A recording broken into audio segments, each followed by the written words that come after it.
Dang, I'm looking pretty good right now. Oh, goodness. Where'd that come from? I'm so hungry, I could eat this beauty blender right now. But wouldn't I be like one of those crazy people from Strange Addictions? You know, the ones who eat their couch? Who cares? Let's give it a go. Sweet. Crunchy. Not bad. Seems like it's off to Shady Meadows for me.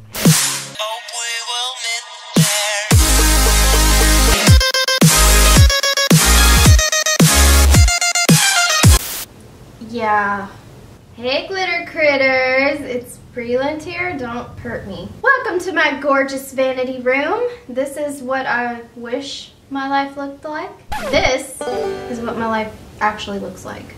I honestly have no idea why you would want to eat your beauty blender, but I thought it would be a pretty cute party favor. Like if you did some kind of makeup themed party. Hey, right? So remember to subscribe to become an official glitter critter, and also let me know in the comments what you think I should make edible next. I know I do some pretty crazy edible things. So this is also a collaboration with some really talented and amazing people, including Timmy Tomato, Amanda's Chronicles, and Amy Ordman.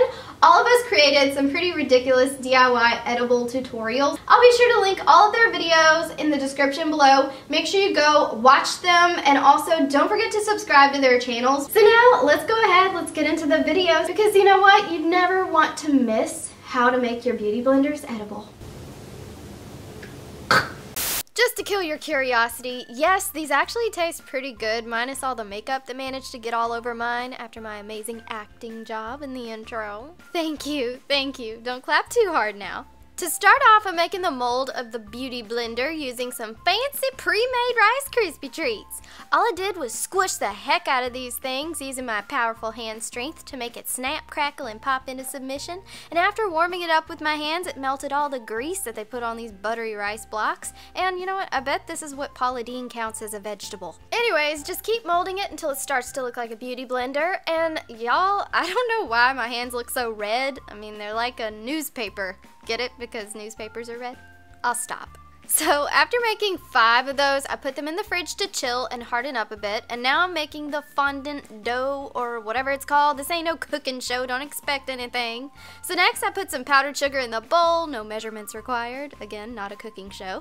Then I added about this much icing, so you want to keep adding more and more powdered sugar until it starts to become doughy and you're able to actually roll it out. This is the consistency you want right here. It's a little sticky. I just needed to add some more powdered sugar to it. So after putting it on my cutting board, I used my really expensive rolling pin here to flatten it out. And you want to make sure that it's super even when you flatten this out. And this was the first time I tried this, so I kind of put a little bit too much of the fondant on it first, and of course I used the knife to cut it to fit, but I found myself having to continue to cut and cut and cut until I could really mold it into the shape that I wanted. So make sure you don't put too much on all at once, and this is what it should look like after.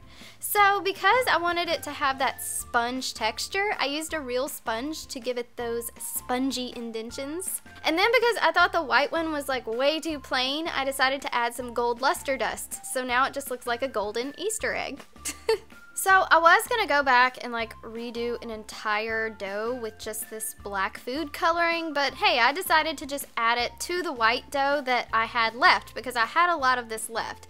It did stain my hands a lot, but I was able to get it off eventually after about 3 or 4 tries, or should I say washes. And I just repeated the same steps on this one. I didn't use as much fondant, and I was able to get this on super quick. And of course, I did the little SpongeBob indentions. SpongeBob SquarePants. So for the iconic and signature hot pink beauty blender, I did decide to go back and concoct a whole new dough for this one. I added some red food coloring because this icing here was just a little too hot pink for me. Like, it wasn't given the exact color of the hot pink beauty blender. So of course, repeated the same steps. I keep repeating the same steps. So because of my previous experience, I was able to get that one on really quick as well.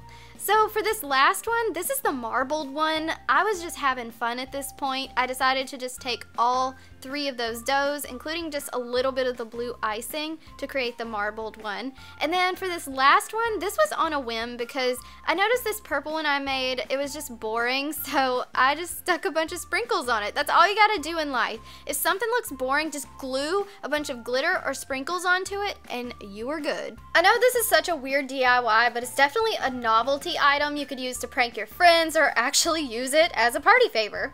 Please subscribe to become an official glitter critter. We're almost at 2 million glitter critters. Thank you so much. Also, remember to go watch Timmy, Amy, and Amanda's videos. They will be linked below, along with my previous DIY Beauty Blender tutorial.